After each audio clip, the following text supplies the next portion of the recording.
राधे राधे बच्चों। बेटा जो आपने रे ऑप्टिक्स वाली हमने क्वेश्चन लगाए थे वो 29 तक लगाए थे, उसके आगे स्टार्ट कर रहे हैं आज क्वेश्चन नंबर 30 से। ये एक केस स्टडी है। कहता है a lens is transparent optical medium, बता रहा है लेंस के बारे में, लेंस क्या होता है। ठीक है, फर्स्ट पार्ट क्या कहता है, एक object A B is kept in front of a composite convex lens as shown in figure, will lens produce one image? Lens उतनी ही इमेज बनाएगा जितने रिफ्रैक्टिव इंडेक्स होंगे, तो आंसर है नो, टू इमेज। ये मैंने आपको डेरिवेशन वाली वीडियो में समझाया भी था। अब इस पे ध्यान दो। A real image of an object form by convex lens is observed on screen. ठीक है, एक रियल इमेज हमें देखने को मिल रही है कॉन्वेक्स लेंस से। If the screen is remove, अगर स्क्रीन हटा दिया जाए क्या इमेज बनेगी? हाँ, इमेज तब भी बनेगी। अगर मैं स्क्रीन हटा दूंगा तो भी हमें इमेज, तो भी वहां पे इमेज बनेगी लेकिन दिखेगी नहीं, क्योंकि वो स्क्रीन नहीं है जिसके ऊपर हम देखें।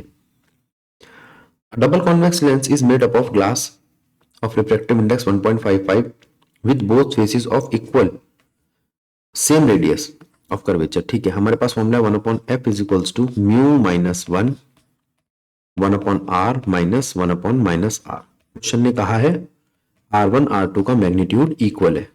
एक बात, डायरेक्शन इस वाले के लिए आती है प्लस आर और इस वाले के लिए आती है माइनस आर। लेंस की दो साइड होती है, तो एक के लिए प्लस आर एक के लिए माइनस आर, वो हमने रख दी। म्यू कितना है 1.55, तो 1/r प्लस 1/r हो गया। और f कितना दे रखा है आपको 20 सेंटीमीटर, पूछ रहा है r कितना होगा, आ जाएगा r। ठीक बात। चलिए अगले क्वेश्चन पे चलते हैं। Two convex lens a and b of focal length 15 centimetre 10 centimetre respectively are placed coaxially d distance apart. ठीक है, दो लेंस है, दोनों का फोकल लेंथ दे रखा है, f1 दे रखा है 15 और f2 दे रखा है 10 और दोनों के बीच का डिस्टेंस दे रखा है 30। Find the value of d। ये d, दोनों के बीच का डिस्टेंस दे रखा है d। अच्छा, तो 30 क्या दे रखा है। A point object is kept at a distance 30 centimetre from a। ये a है, ये b है। इससे यहां पर आपको जो ऑब्जेक्ट यहां पर दे रखा है वो कितनी दूरी पे दे रखा है 30 सेंटीमीटर पे। तो आपके पास u1 है 30, f1 है 15, तो 1/f1 is equals to 1/v1 minus 1/u1 करके आपके पास v1 आ जाएगा। देखिए, इसी में अगर हम वैल्यू रखें 1/15 1/v1 माइनस 1/30, 30 माइनस का है प्लस बन जाएगा, तो 1/v1 आएगा 1/15 माइनस 1/30। ठीक है, 30 ऊपर आया 2 माइनस 1 1/30, तो v1 तो आ गया आपका 30। एक चीज, अब डिस्टेंस d निकालना है आपको। Find the value of distance d so that the ray emerging from the lens b are parallel to its principal axis. अच्छा, यहां से जो रे निकली वो पैरेलल है इस लेंस से, तो इसका मतलब वो फोकस से चली होगी। फोकस 10 पे है, ये 30 है, तो टोटल कितना हो गया 40।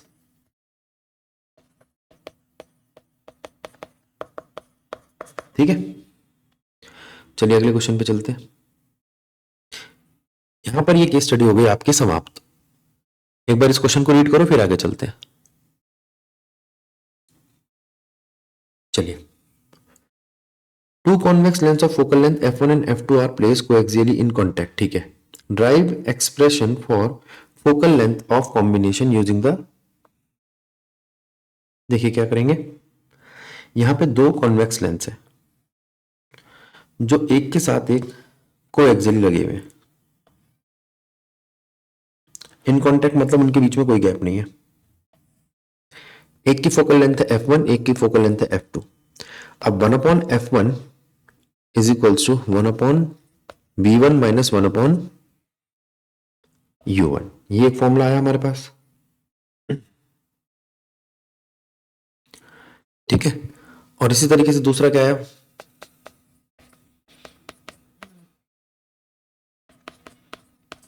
ठीक। अगर मैं यहां देखूं तो ओरिजिनली जो u है वो है u1, और फाइनली जो v बन रहा है हमारा वो है v2। इसका जो इमेज है, जो फर्स्ट ऑब्जेक्ट की इमेज थी, वो सेकंड ऑब्जेक्ट की ऑब्जेक्ट डिस्टेंस बन जाएगा। अब इस इक्वेशन 1 और 2 को ऐड कर दो, तो हमें क्या देखने को मिलता है, 1/f1 plus 1/f2 is equals to 1/v minus 1/u, यानी कि 1/f। अब समझो पूरी डेरिवेशन। वीडियो पॉज करो, पूरा नोट करो, फिर आगे चलते हैं। चलिए, अब इसके बी पार्ट में देखिए क्या कहता है।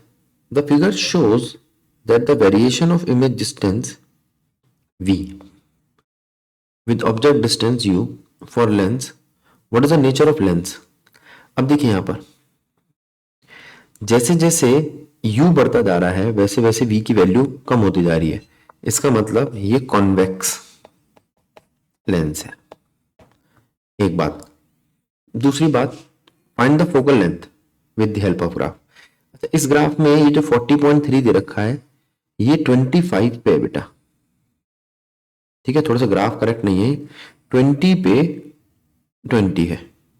अच्छा, इस ग्राफ में अगर u इक्वल है v के तो फोकल लेंथ आ जाएगी आपकी। तो इस ग्राफ के मुताबिक आपकी फोकल लेंथ आती है 20।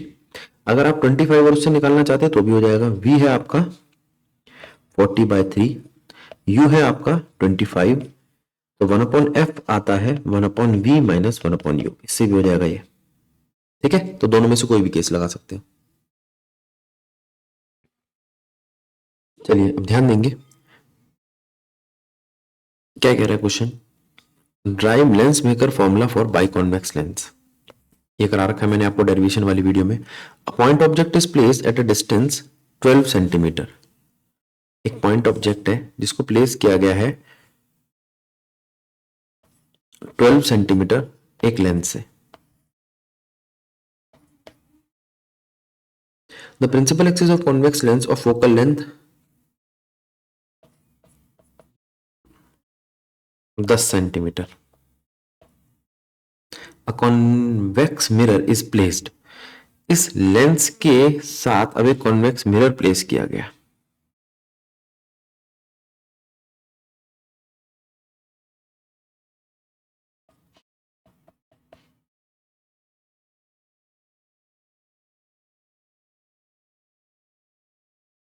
Coaxially on the other side of lens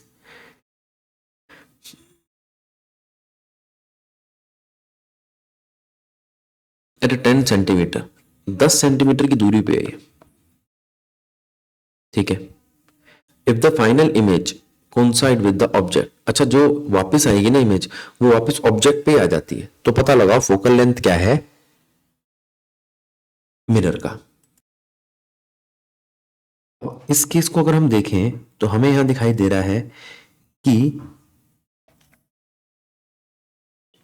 lens के लिए हम ये फॉर्मूला लगा सकते हैं 1/f is equals to 1/v minus 1/u,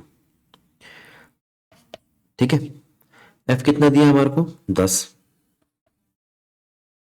v नहीं पता, u माइनस का 12, ठीक है। तो यहां से आपका v कितना आया,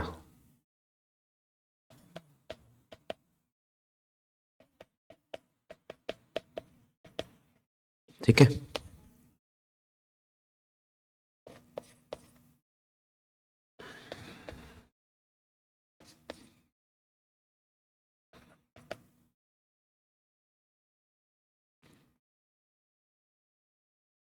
एक 120/,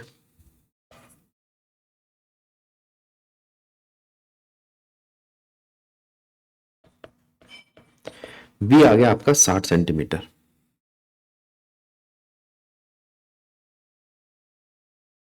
ठीक बात है।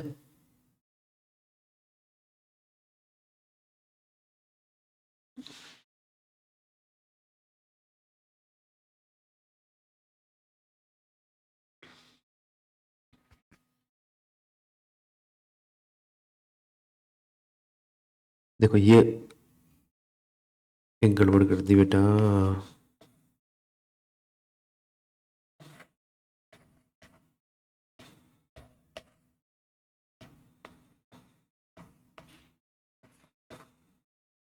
अब ठीक है, V आ गया आपका। अब इस V को देखो यहाँ पे, ये 12, ये V आपका 60, 60 में से गया 10 तो बचा 50। तो ऑब्जेक्ट जो है मिरर के लिए, U2 मिरर के लिए वो है 50 प्लस का, और उसने कहा था वो रिट्रेस करेगा, इसका मतलब जो इमेज बनेगी वो बनेगी R पे, इमेज बनेगी R पे। तो V कितना हो गया, अब उसका डिस्टेंस कितना है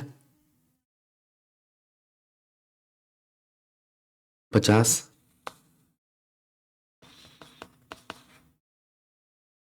ठीक, तो R आ गया आपका 50 सेंटीमीटर, और F कितना हो गया मिरर के लिए R/2।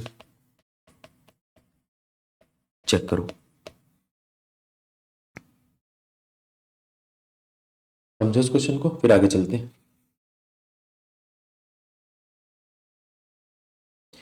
चलिए अब इस क्वेश्चन पे ध्यान देते हैं क्या कह रहा है। Although the surface of Google lens goggle lens are curve it does not have any power. ठीक है, in case of goggle both curved surface are on the same side and have equal radius. बिल्कुल ठीक है, assertion और reason दोनों correct है, A option होगा इसका। आगे चलते हैं। Biconvex lens of power P, एक बाइकॉन्वेक्स लेंस है जिसकी पावर पी है, vertically split into two halves. ठीक है, जब भी कभी एक लेंस बाइकॉन्वेक्स लेंस दो हिस्सों में काटा जाता है ऐसे, तो बाइकॉन्वेक्स का मतलब होता है जिसके दोनों फोकस इक्वल हो, तो उसमें फोकल लेंथ डबल हो जाती है और पावर हाफ हो जाती है। आंसर होगा P/2।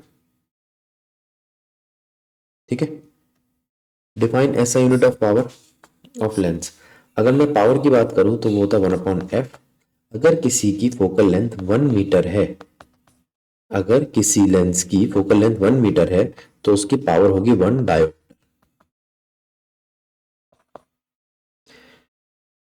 A plane convex lens is made up of a glass of refractive index 1.5.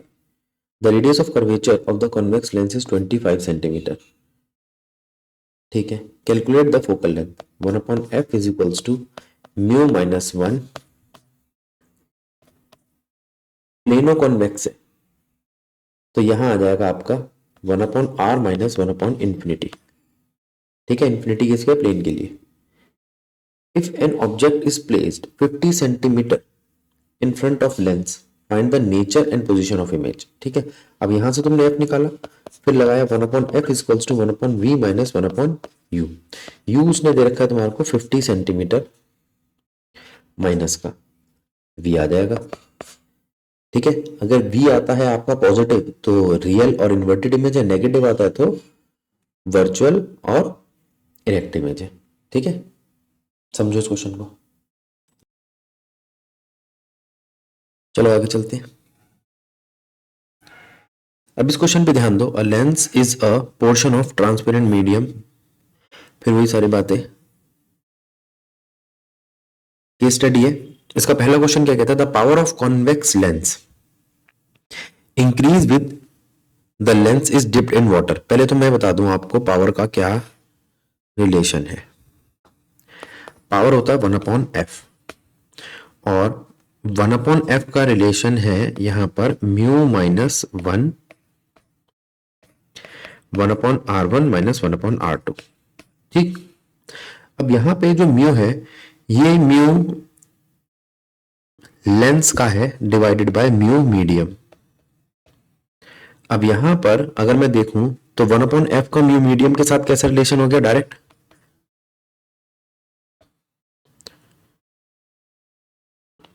तो अगर म्यू बढ़ेगा तो पावर तो नहीं बढ़ेगी।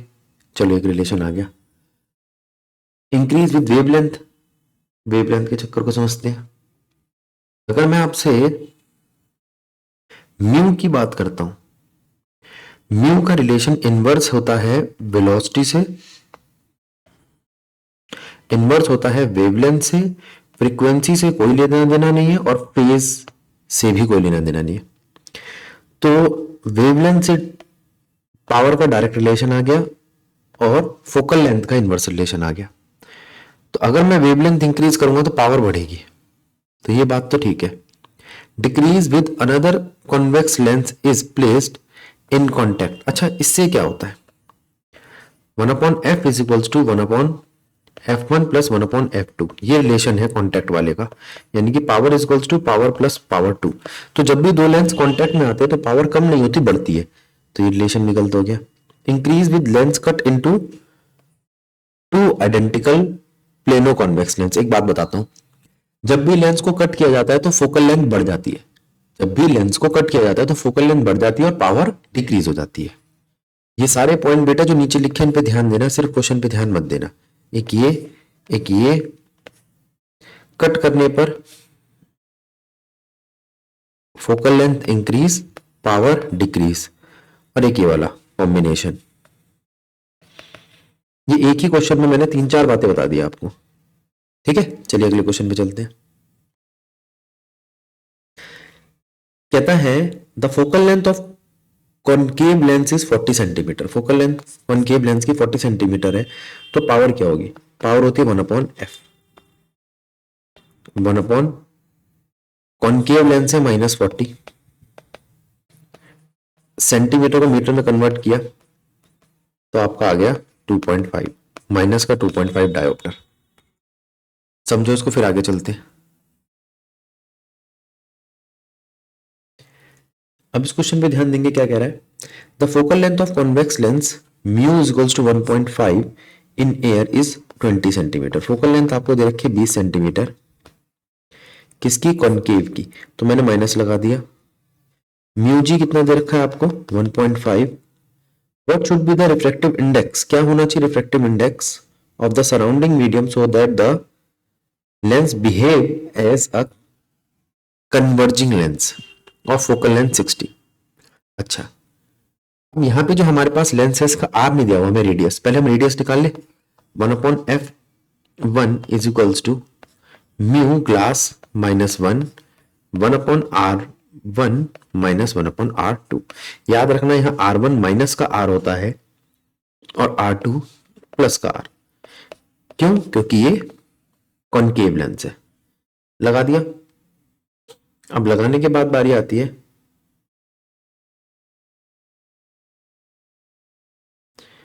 अगर मैं इसको डिप करता हूं तो मेरे पास इस वक्त तो फोकल लेंथ 20 था, डिप करने पर फोकल लेंथ बदल जाएगा, वो हो जाएगा 1/f2 is equals to mu glass divide by mu medium. यही मांगा है आपसे, म्यू मीडियम।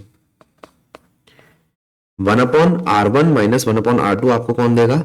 ये केस सॉल्व करके देगा। यहां से आपको r मिला, उस r को आपने यहां पुट किया। अब ये आपके पास 60 है, म्यू ग्लास का 1.5 है, म्यू मीडियम का निकालना है और r आपको गिवन है, अभी आपने फाइंड आउट किया। ठीक है, तो यहां से आपके पास म्यू मीडियम का आ जाएगा। इसको सॉल्व करो। 2 मिनट के लिए वीडियो पॉज करो, पूरा नोट करो, फिर हम आगे चलते हैं।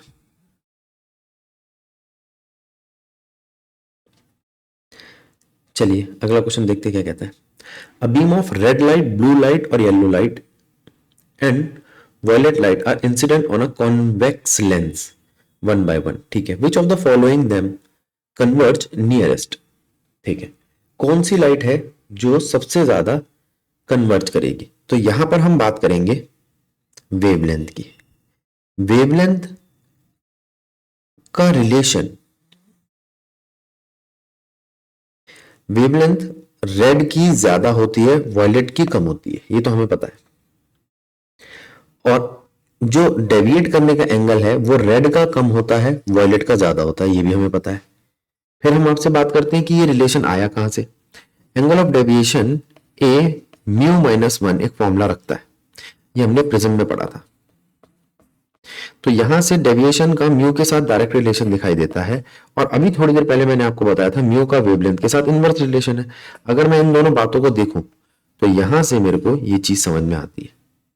ठीक है, तो उसने कहा था इनमें से किसका which one of them converge nearest, कौन सबसे ज्यादा कन्वर्ज करेगा, तो वॉयलेट लाइट। ठीक है, कौन सबसे कम करेगा, रेड लाइट। तो ये नियरेस्ट था तो ये फारेस्ट होगा। चले आगे, अगला देखते हैं। A beam of light coming parallel to the principal axis of convex lens L1, focal length 12 centimetre, ठीक है, इंसिडेंट ऑन इट, ठीक है। Another lens of length L2, focal length 25 centimetre, is placed coaxially at a distance D from lens L1। यहां दो lens दिए हुए हैं आपको, एक लेंस से L1 एक लेंस से L2, यहां पर पैरेलल लाइन आ रही है, तो उसका मतलब वो आपके आके मिलेंगी फोकस पे। फोकस दे रखा है आपको पहले का 15, फोकस दे रखा है आपको दूसरे का 25, ये दे रखा है आपको डिस्टेंस जी, हमें नहीं पता कितना है ये। For the final image to be formed at infinity, अब फाइनल इमेज कहां बनी है, इंफिनिटी पे। तो इसका मतलब ये आपका F2 है, ये आपका F1 है, तभी ऐसा हो सकता है केस। और अगर ये केस लगाते हैं हम, तो हमारी लेंथ आती है 15 प्लस 25, यानी कि 40 सेंटीमीटर। समझे? चलिए अगले क्वेश्चन पे चलते हैं। यूजिंग द रे diagram for a system of to lenses of focal length F1 and F2, रे डायग्राम का इस्तेमाल करते हुए F1 F2 in contact with each other show that the, ये वाला क्वेश्चन मैंने अभी आपको पीछे कराया था बेटा, इसकी डेरिवेशन करा रखी है मैंने आपको। आप एक बार लोगे 1 upon v minus 1 upon u equals to 1 upon F1, फिर एक अगली बार लोगे 1 अपॉन वी फाइनल वाला माइनस 1 अपॉन, इसकी जो ऑब्जेक्ट होता है वो उसका इमेज होता है 1 अपॉन F2, और इन दोनों को ऐड कर दोगे। ये सेम क्वेश्चन अभी हमने करा था, तो 1 upon F1 plus 1 upon F2 आ जाता है 1 अपॉन F नेट। ठीक है, बी पार्ट देखते हैं। कहते हैं ऑब्जेक्ट है जो 30 सेंटीमीटर पे रखा है एक लेंस के साथ, एनसीईआरटी क्वेश्चन है। इसके बीच का डिस्टेंस है 5 सेंटीमीटर, इसके बीच का डिस्टेंस है 10 सेंटीमीटर। ठीक है, तो बताओ फाइनल इमेज कहां बनेगी। तो हमने कहा भैया पहले हमने लेंस 1 की बात करी, और लेंस 1 में हमें U1 दे रखा है, U1 है 30 माइनस का, V1 नहीं पता, F1 है प्लस का 10। और अगर हम ये फॉर्मूला लगाए 1 upon F1 is equals to 1 upon V1 minus 1 upon U1, ठीक है, तो हमारे पास 1 अपॉन V1 आ जाता है 1 upon F1 plus 1 upon U1। ठीक है, जिसमें से हमें U और F दे रखा है।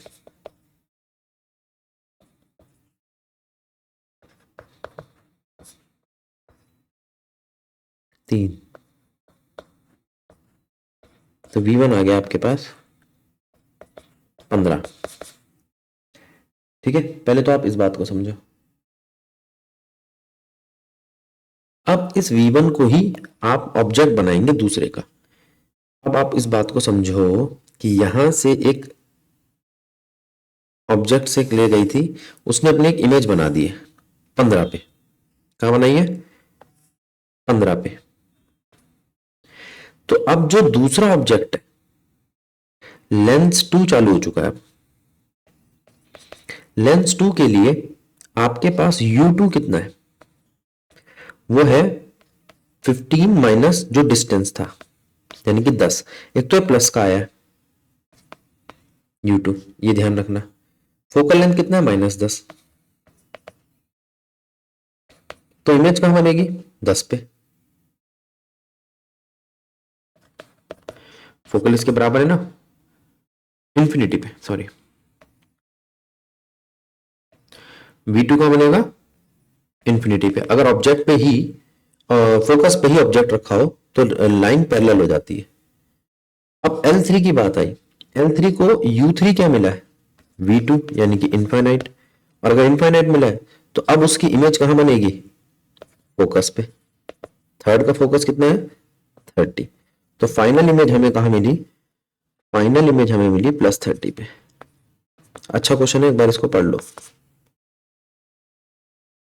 वीडियो पॉज करो और पूरा क्वेश्चन रीड। चलिए नेक्स्ट क्वेश्चन पे चलते हैं। अब सेम क्वेश्चन है, देखो 3 लेंसेज है, फिर +10 -10 लग जाएगा।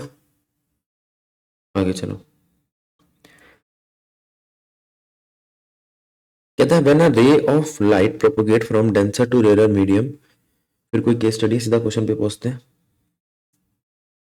A ray incident at critical angle. The angle of reflection is 90. TIR है ना? A ray of light of wavelength 600 nanometre. A ray of light of wavelength 600 nanometre incident in water n is equal to 4/3 on water air interference. ठीक है, आपको wavelength दे रखी है 600 nanometre, mu दे रखा है 4/3 at an angle less than critical angle. The wavelength associated with the refracted ray is। अच्छा, यहां पर वो क्या बात कर रहा है? वो कह रहा है कि भैया मैं आपको एक तो वेवलेंथ दे रहा हूं जो उस पर इंसिडेंट करी, रिफ्रैक्टिव इंडेक्स दे रहा हूं, ठीक है। अब वो कहता है दूसरी वेवलेंथ निकालो। अगर मैं आपको एयर के लिए बात करूं तो एयर के लिए मेरे पास एक फॉर्मूला है कि फ्रीक्वेंसी होती है velocity of light in air divide by lambda, ये लगा सकते हैं।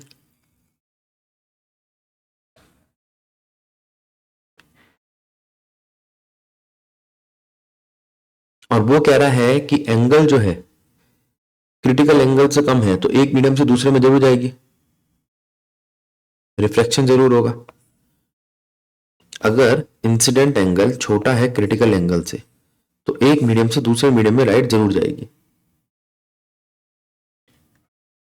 और ऐसे में हम फॉर्मूला लगा सकते हैं, जो भी आपका मीडियम है mu is equals to lambda by lambda dash. तो आपका लैम्डा डैश आना चाहिए लैम्डा बाय म्यू।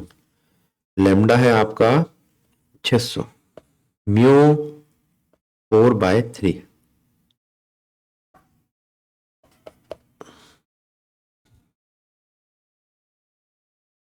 इससे सॉल्व करें तो आता है आपका 450। ठीक है, इसकी जरूरत नहीं पड़ेगी, समझो इस क्वेश्चन को, समझो उसको, फिर हम आगे चलते हैं। थर्ड पार्ट देखो क्या कहता है। The interference a b between the two media a and b as shown in figure, ठीक है, in the denser medium incident angle is 30 degree with horizontal. तो इसका मतलब आई है आपका 60 degree. Refractive index of medium with respect to b. देखो भैया, जब यहां से आया और ये ऐसे गया है ना अगर, तो इसका मतलब TIR हुआ है। तो आपका म्यू जो आता है वो आता है 1/sin IC। और अगर म्यू 1/sin IC आता है तो म्यू कितना आता है? 1/sin 60। sin 60 कितना होता है? √3/2, है ना। यहां पे आपका आई है क्रिटिकल एंगल। एक मीडियम से दूसरे मीडियम में लाइट गई है। एक चीज थोड़ी सी बदलनी पड़ेगी, यहां पे आपको बेटा यही केस लेना पड़ेगा डायरेक्ट, sin I/sin R। अब ठीक है, तो म्यू कितना आएगा आपका, साइन 60 बाय साइन 90। साइन 60 कितना होता है, √3/2। तो म्यू होगा आपका √3/2। ए आंसर है इसका। चेक करो इसको, फिर आगे चलते हैं। एक बात तो ये, हमने इस पे इन्वर्स क्यों नहीं किया, क्योंकि वहां पर जो क्वेश्चन दिया हुआ है उसके हिसाब से हमें आई ये लेना है। ठीक है, चलिए। Two medium a and b separated by a plane boundary, a speed of light in medium 1 is this, 2 में ये है, ठीक है। क्रिटिकल एंगल फॉर अ रे, कोई दिक्कत नहीं है। देखो क्या कहता है, आपको म्यू दे रखा है, म्यू होता है आपका sine i by sine r. Critical angle के लिए बन जाता है म्यू 1/sin आई सी। ठीक, अगर मैं म्यू लेता हूं 1 to 2, तो वो बन जाता है μ2/μ1। वो बन जाता है वेलोसिटी 1/वेलोसिटी 2, वो हो जाता है आपका 1/sin आई सी। μ1 कितना है, 2.5 10⁸। μ2 कितना है, 2 × 10⁸ इक्वल्स टू 1/sin आई सी। ठीक है, काटा पीटी करी, ऊपर 25 नीचे 20, 4/5। तो साइन आई सी आता है आपका 5/4।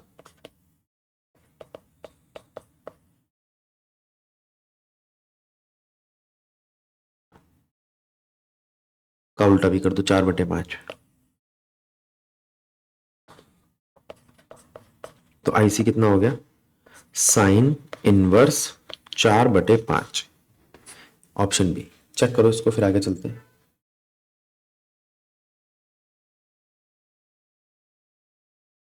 चलिए, अब देखिए क्या कहता है कि the figure shows the path of light रे through a triangular prism. In this phenomena the angle theta is given by, अच्छा देखो यहां पर उसने क्या कहा, उसने कहा फाइनली तो लाइट यहां चली गई 90 डिग्री पे, ठीक है, और यहां पर जो एंगल है ये थीटा, ये हमें निकालना है।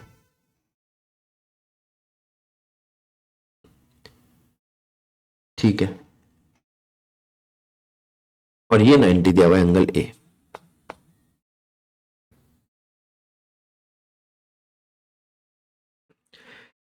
अब यहां पे हम अगर इस एंगल को एक्स मान ले, ये एंगल हमें दे रखा है आर, तो सबसे पहले तो हमारे पास ये आ गया, यहां से mu is equals to sine theta by sine r. ठीक है, आर, ठीक है। अब अगर ये 90 डिग्री दे रखा है, तो हमने इसके डेरिवेशन में देखा था, आमने सामने के जो एंगल है उनका सम 180 आता है। ठीक है, अब ये x है, ये 90 है, तो ये कितना होगा 90 माइनस एक्स, क्योंकि तीनों का सम, एक ट्रायंगल के तीनों का सम कितना होता है 180। तो अगर ये 90 माइनस एक्स लूंगा तो ही 180 बैठेगा, एक बात। ठीक है, चलो, तो यहां पे हमने एक ये म्यू की वैल्यू निकाल ली, यहां पे आर और एक्स की वैल्यू निकाल ली। ठीक, हिसाब से हम ये भी कह सकते हैं ये भी एक्स है। चलिए आगे चलते हैं। अब वो कहता है अगर मैं आपको एंगल आर और एक्स को देखने को कहूं, ये, तो इस हिसाब से आपका एक्स एंगल और आर एंगल 90 के इक्वल आते हैं, और एंगल आर बन जाता है 90 माइनस एक्स। ठीक है, तो अब हम चाहें तो इस म्यू की जगह हटाकर लिख सकते हैं sine 90 minus x. Sine 90 minus x जो होता है आपका, वो क्या बनता है, cos x.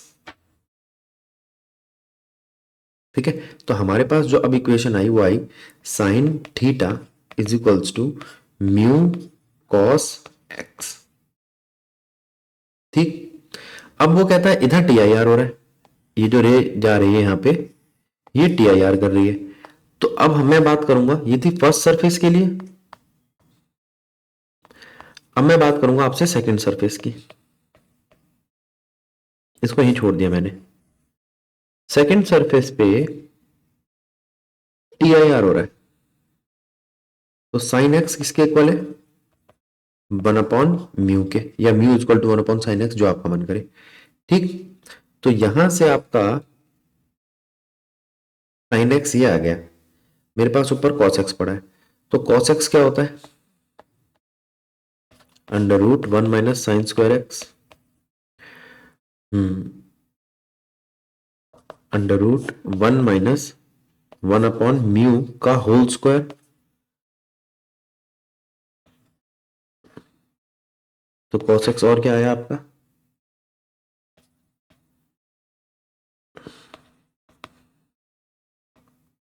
Mu square minus 1/म्यू स्क्वायर का √, इसको पकड़ के रखो इस बात को, और देखो हमें आंसर का ये हिस्सा तो दिखने लग गया, एन और म्यू का थोड़ा सा फर्क है वो देख लेना, मेरे को म्यू लिखने की आदत है।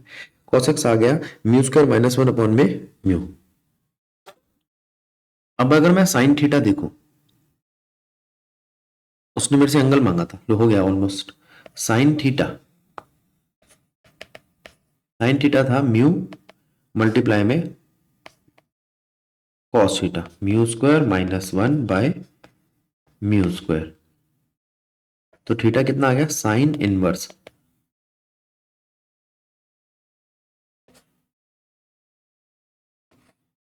म्यू तो कट जाएगा, म्यू स्क्वायर माइनस 1 का √। चेक करो ये कहीं दिया हुआ है हमें, ए ऑप्शन है, छोटा सा क्वेश्चन है, देख लो, फिर आगे चलते हैं। वीडियो पॉज करो, सारा क्वेश्चन नोट करो, फिर हम आगे बढ़ेंगे।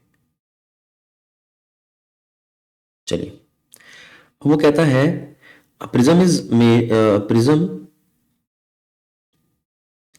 N optical medium bounded by 3 refracting plane surface. अब प्रिज्म की केस स्टडी आ गई है, म्यू हम ये जानते हैं, प्रिज्म का mu equal to sine A plus delta m/2 sine a/2।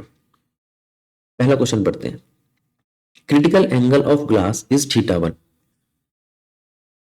And that of water is θ2। ठीक है, the critical angle for glass water is, दोनों का मुझे म्यू दे रखा है, तो मैं जानता हूं म्यू का फॉर्मूला होता है यहां पर एक, म्यू मुझे ग्लास का दिया हुआ है, ग्लास एयर से जो आ रहा है, म्यू मुझे वाटर का दिया हुआ है जो एयर से आ रहा है। ठीक है, और मेरे पास फॉर्मूला क्या है, साइन क्रिटिकल एंगल का, आई ले लो इसको,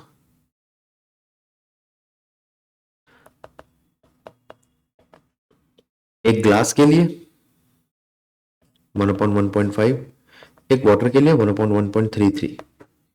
ठीक, एक बार the critical angle of glass water surface would be, अब अगर मैं ग्लास और वाटर दोनों को लो, कल तो मैंने इसको देखा और इससे देखकर मुझे क्या पता चला, जो एंगल 1 है वो छोटा है एंगल 2 से। ये तो रिलेशन समझ में आ रहा है ना, इनवर्स वैल्यू जिसकी बड़ी होगी वो छोटा होगा। अब मैंने वाटर टू ग्लास, जब पानी में डुबो दिया उस ग्लास को, तो निकाला, वो आएगा water, refractive index of water divide by refractive index of glass, जो है आपका 1.33/1.5। अब साइन 3 कितना आएगा, साइन आई से 3, 1/μ ग्लास वाटर। ठीक है, अब इसकी वैल्यू कितनी आ रही है?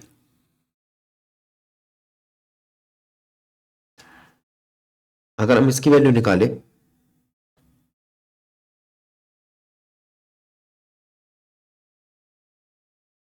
ऊपर गलत कर दिया,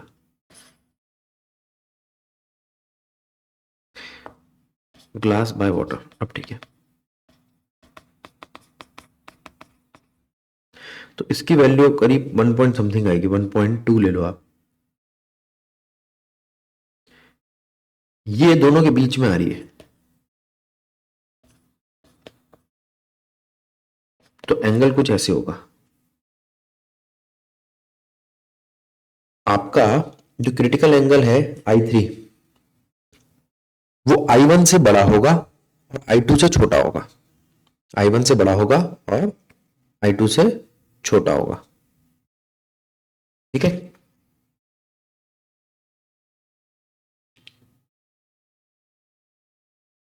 समझो इस बात को।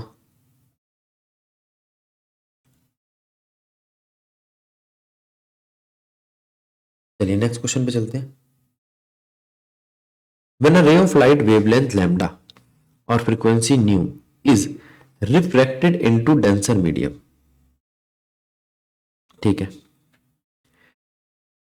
फ्रीक्वेंसी पे कोई फर्क नहीं पड़ेगा, फ्रीक्वेंसी अनचेंज, वेवलेंथ क्या करेगी? वेवलेंथ डिक्रीज हो जाएगी, क्योंकि म्यू का क्या रिलेशन है वेवलेंथ के साथ? इनवर्स। ये थोड़ी देर पहले ही बताया था आपको। आगे चलते हैं।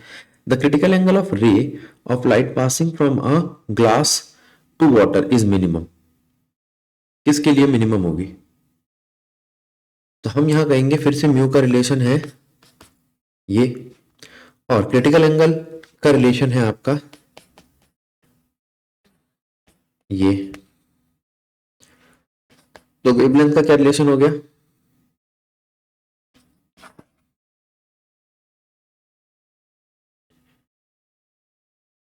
ठीक है, वॉयलेट लाइट की वेवलेंथ मिनिमम होती है, तो उसी के लिए क्रिटिकल एंगल भी मिनिमम होगा। समझो इस क्वेश्चन को। ये एक्सप्रेशन पहले भी मैं बता चुका हूं, इसलिए रिपीट नहीं कर रहा। आगे चलते हैं। 3 बीम है, एक रेड कलर की, एक येलो कलर की, एक वायलेट कलर की, जो पास करती है एक प्रिज्म से। ठीक है,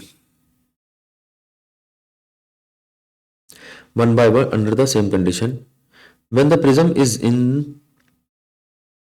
position of minimum deviation, ठीक है, the angle of reflection from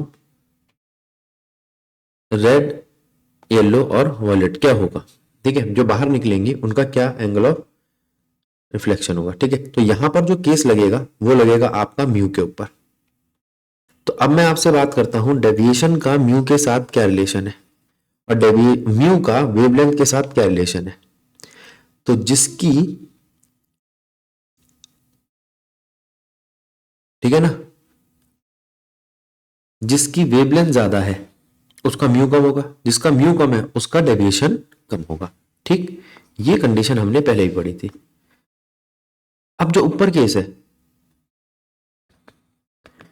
उस केस में आपका मिनिमम डेविएशन फिक्स है या कांस्टेंट है, इसलिए लैम्डा चेंज करने से मिनिमम डेविएशन पे कोई फर्क नहीं पड़ेगा और आंसर होगा टी।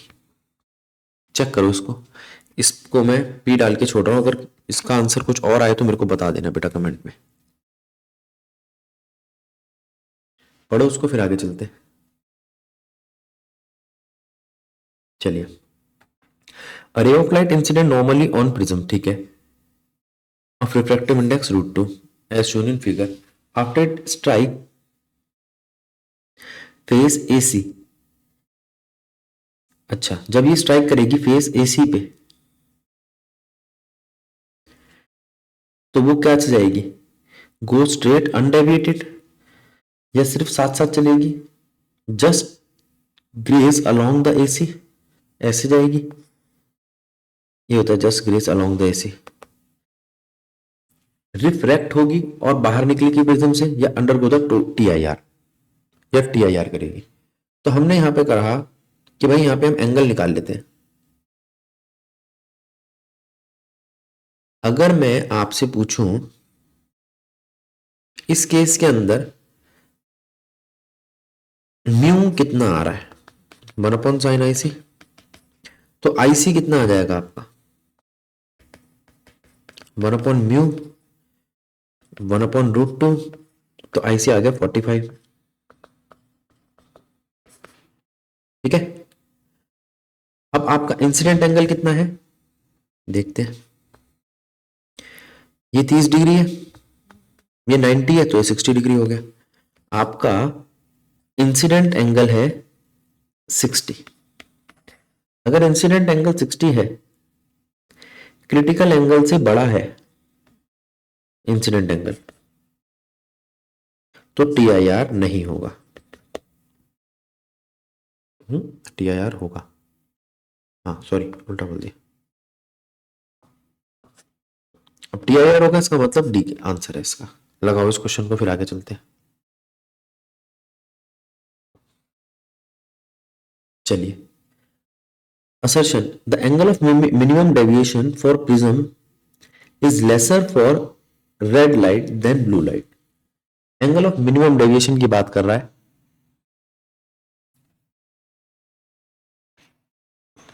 Mu -1a। ठीक है, डेविएशन डिपेंड करता है म्यू पे, और म्यू इनवर्सली डिपेंड करता है वेवलेंथ पे। रेड कलर की वेवलेंथ ज्यादा होती है, इसलिए डेविएशन रेड कलर के लिए कम होगा। The refractive index of material of prism for blue light is greater than red. ये बात भी ठीक है, सेम रिलेशन, इसी रिलेशन से, तो इसका ऑप्शन होना चाहिए ए। ठीक है, अब यहां पर इस क्वेश्चन में गलती है, the angle of minimum deviation की जगह उसे खाली डेविएशन बोलना चाहिए था, तो सही रहता। आगे चलते हैं। For a glass prism the angle of minimum deviation will be smallest. अब फिर वही केस आ गया, मिनिमम डेविएशन किस पे डिपेंड करता है, म्यू पे। म्यू किस पे डिपेंड करता है, वेवलेंथ पे। ठीक, वेवलेंथ किसकी ज्यादा है, रेड की, तो रिफ्रैक्टिव इंडेक्स किसका कम होगा, ओ एंगल ऑफ रिफ्रैक्टिव इंडेक्स और डेविएशन किसका कम होगा, रेड का। ठीक, आगे चलते हैं। अब इस क्वेश्चन पे ध्यान दो।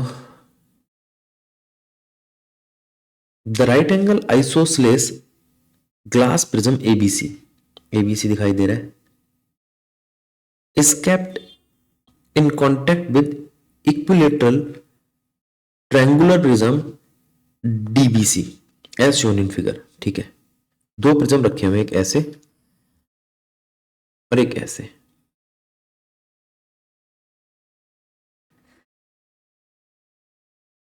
ठीक,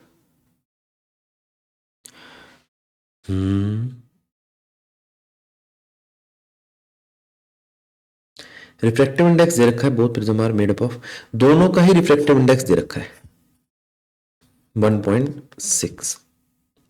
ट्रेस द पाथ, ये तो सीधा जाएगा पहले,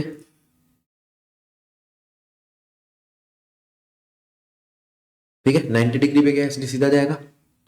उसके बाद हम यहां पे देखेंगे ये TIR करेगा कि नहीं करेगा। हमारे पास म्यू कितना है 1.6, अगर मैं साइन IC चेक करूं वो होता है 1/μ 1.6 है। 1.6 की जगह अगर मैं 45 डिग्री के लिए देखता हूं तो √2 होना चाहिए था। √2 का मतलब 1.4, 1.4 से तो बड़ा है 1.6। ठीक है ना, इसका मतलब TIR तो करेगा ये। एक बात,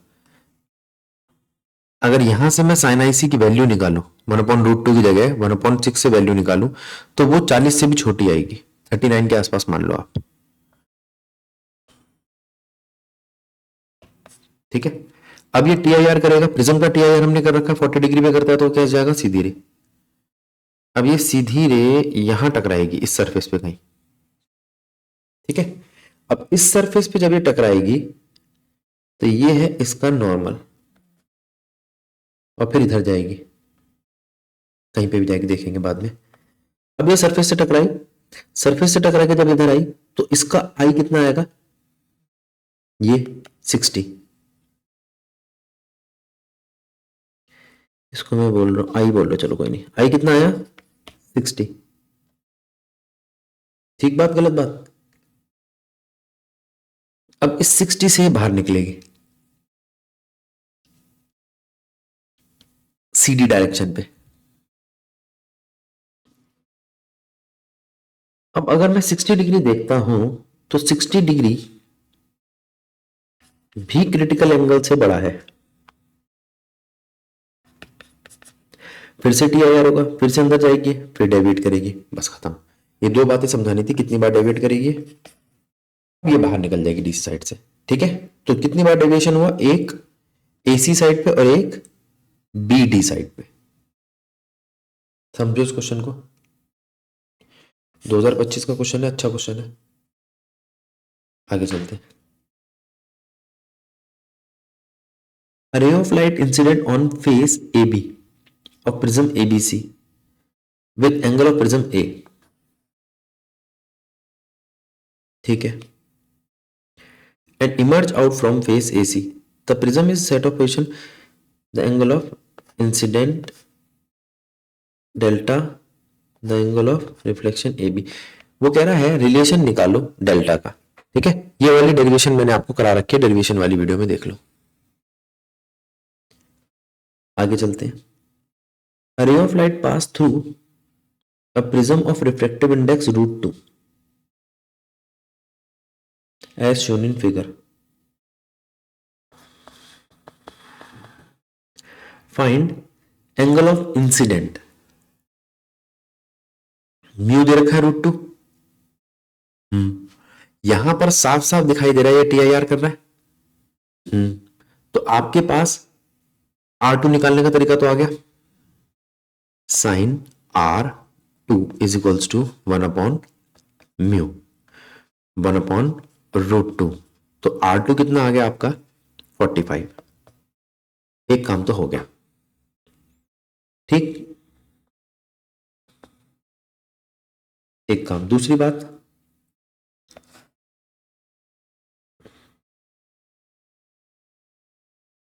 मिनिमम डेविएशन और निकालो। हमारे पास एक फॉर्मूला है mu is equals to sine A plus minimum deviation by 2 sine a by 2। ठीक बात। आपका एंगल दे रखा है हमें 60,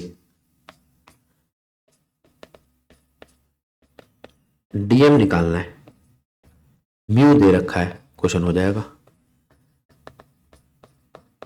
ठीक बात, पढ़ो उस क्वेश्चन को फिर आगे चलते हैं। देखिए, plot a graph for angle of deviation as a function of angle of incident. Angle of deviation और इंसिडेंट का ग्राफ ही होता है बेटा आपका। इसमें ये अलग अलग वैल्यू होती है, ये I1, ये I1 डैश,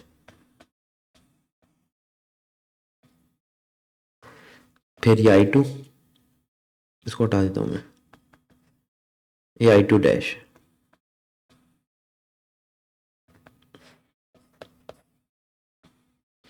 और ये आपका I3 equals to I3 dash. जब ये होगा तब आपका डेविएशन मिनिमम होगा। ठीक है, drive relation for incident prism करा रखा है, मिनिमम डेविएशन। ठीक है, पढ़ो इस क्वेश्चन को। चलो आगे चलते हैं। फिर से सेम क्वेश्चन आ गया, फिर से वही सारी चीज लगेंगी। ये 90 डिग्री पे आ रहा है, या इसको ना थोड़ा सा इधर बनाया था बेटा मैं, वो ना मेरे से उस फेस तक पहुंचता नहीं, बीच में सी पे चला जाता है। अगर ये 60 डिग्री है तो आपका यहां पर इंसिडेंट एंगल कितना आएगा, ये 30 हो जाएगा, 90 है। ये रे सीधी इसलिए जा रही है क्योंकि जो रे नॉर्मल पे पड़ती है वो सीधी जाती है, रिफ्लेक्ट नहीं करती, पाथ डेविएट नहीं करती रिफ्लेक्शन के वक्त। ये हो गया आपका 60 डिग्री। अब ये बाहर निकली, ठीक बात।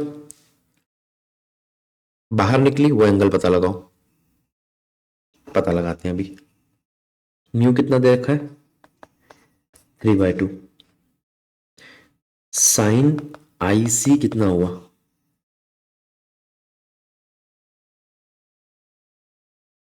पूरा पढ़ना पड़ेगा, दो दो म्यू दे रखे हैं। The figure show a ray of light falling normally on the face a b of equilateral prism having the refractive index 3/2 placed in water। तो ये आपका ग्लास का म्यू है, ये आपका वाटर का म्यू है, और इससे आपका आ गया mu water to glass, mu water to glass 3/2/4/3 9/8। और अब बना आपका mu glass to water is equals to 1/sin i c. तो आई सी कितना आ गया आपका साइन इनवर्स 1/म्यू ग्लास टू वाटर। चलो, will the ray suffer TIR on striking the face AC, check करते हैं हमें। यहां पे हमारा साइन IC कितना आ रहा है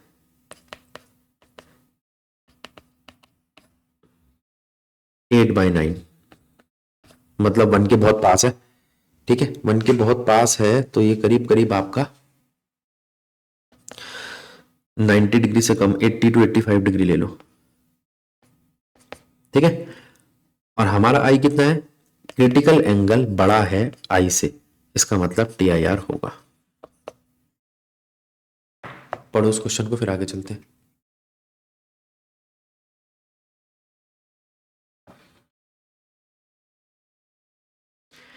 चलिए, a thin pencil of length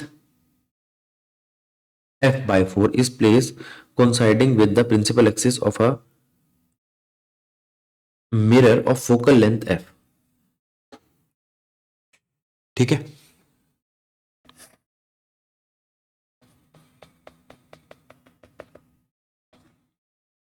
ये फोकल लेंथ है,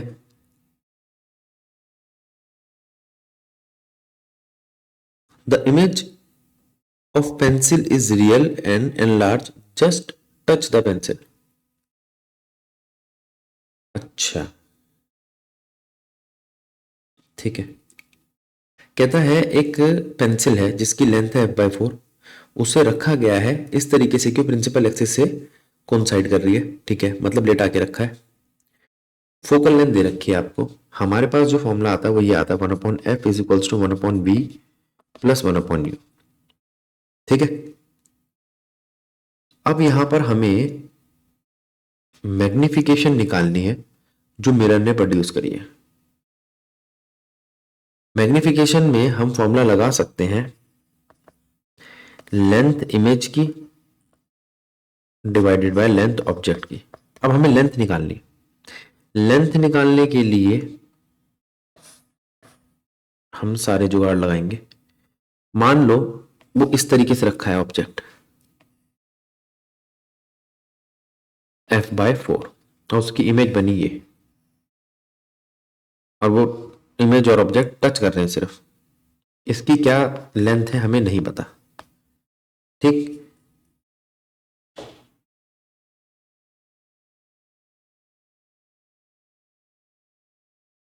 focal length f, the image of pencil is real and enlarged, just touch the pencil। ठीक है,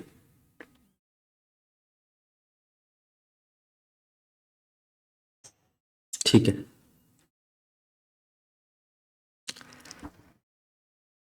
अगर ये एक दूसरे को टच कर रहे हैं तो इनको C पर टच करना जरूरी है। एक बात समझ में आई। अब ऑब्जेक्ट डिस्टेंस जो है, ऑब्जेक्ट डिस्टेंस जो है ये पहले वाला, ये इसको मैं मान रहा हूं U1 और इसको मैं मान रहा हूं U2, तो मेरे पास U1 आ जाता है, वो कितना आता है रेडियस माइनस f/4। माइनस का ही होगा क्योंकि ऑब्जेक्ट डिस्टेंस है, -7/4f आ जाता है, ये u1 आता है। अभी मैं u1 से v1 निकालूंगा, 1/f is equals to 1/v1 minus 1/u1, तो यहां से मेरे पास v1 आ जाएगा, तो इमेज का पहला एंड आ जाएगा इससे मेरे पास। ठीक, मुझे इमेज की लेंथ और ऑब्जेक्ट की लेंथ निकालनी है, जिसके लिए मैं फॉर्मूला क्या लगाऊंगा, magnification is equals to length of object, length of, उल्टा लिख दिया, length of image upon length of object. अब length of image, length of object तो है मेरे पास f/4, लेंथ ऑफ इमेज कहां से निकालूं, उसके लिए मुझे दो इमेज निकालनी है, एक v1 वो निकाल ली, v2 फिर 1/f, 1/v2 माइनस 1/u2। ठीक है, u2 मेरे पास कितना है, वो टच कर रहा है, वो 2f है, तो यहां से v2 कितना आ गया आपका 2f माइनस का। अब आपकी लेंथ ऑफ इमेज कितनी आई, v2 माइनस v1, उसको यहां पुट कर दो, आपकी मैग्निफिकेशन आ जाएगी। अच्छा क्वेश्चन है, थोड़ा ध्यान दो इस पे।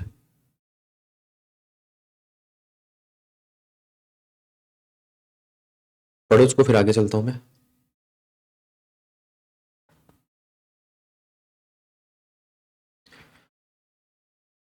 अब बेटा इसका ये पार्ट में ही रोक रहा हूं, इसका नेक्स्ट पार्ट फिर इसके बाद बनाता हूं मैं। तब तक के लिए राधे राधे।